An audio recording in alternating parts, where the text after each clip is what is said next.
Price Lord. இயேசுவின் நாமத்தினால் உங்களை யாவரும் வாழ்த்துகிறேன். இந்த நாளிலுமாய் ஆண்டவர் நம்மோடு பேச போகிறார். ஆமென். வேதத்திலிருந்து ஏசாயா 61 அதிகாரம் 7 வசனம். ஏசாயா சாப்டர் 61:7 வேதம் சொல்லுகிறது, உங்கள் வெட்கத்துக்கு பதிலாக இரட்டித்தனியாய் பலன் வரும். ஆமென்.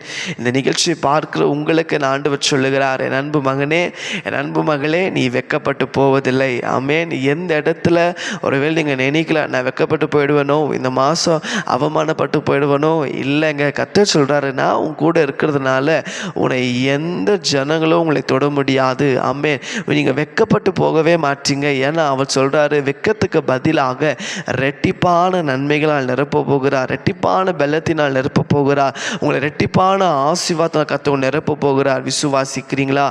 எந்த இடத்துல நீங்கள் அவமானப்பட்டு நின்றீங்களோ, ஒருவேளை உங்கள் குடும்ப ஸ்தலத்தில் அவமானப்பட்டு நின்றீங்களா, இல்லை உங்கள் படிக்கிற ஸ்தலத்தில் வெட்கப்பட்டு போனீங்களா, இல்லை நீங்கள் செய்கிற வேலை ஸ்தலத்தில் வெட்கப்பட்டு போனீங்களா, கர்த்தர் சொன்னார், அதே இடத்துல உங்களை நான் உயர்த்த வைப்பேன். எந்த இடத்துல நீங்கள் தலை குனிஞ்சு நின்றீங்களோ அதே இடத்துல நான் உங்களை உயர்த்த வைக்க போகிறேன். ஒரு ரெட்டிப்பான நன்மைகள், ரெட்டிப்பான ஆசீர்வாதத்தை இந்த மாதம் முழுவதுமாய் நீங்கள் பார்க்க போறீங்க. கர்த்தரோட நாமத்தை மையப்படுத்த போறீங்க. விசுவாசிக்கிறீங்களா?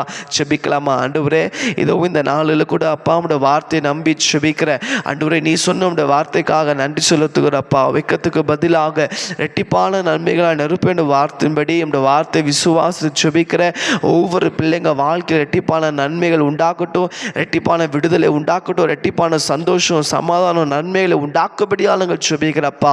எந்த இடத்துல அவமானப்பட்டு நிற்கிறாங்களோ, எந்த இடத்துல வெட்கப்பட்டு நிற்கிறாங்களோ, எந்த இடத்துல ஆண்டவரப்பா தலை குனிந்து நிற்கிறாங்களோ அதே இடத்துல ஆண்டவரே அப்பா அவங்களை உயர்த்தி வைக்கபடியால் நாங்கள் செபிக்கிறேன். அப்படி செய்ததுக்காய் ஸ்தோத்திரம். உங்கள் நாம மாற்று மைப்படட்டும். இயேசுவின் நாமத்தில் செபிக்க நல்ல பிதாவே.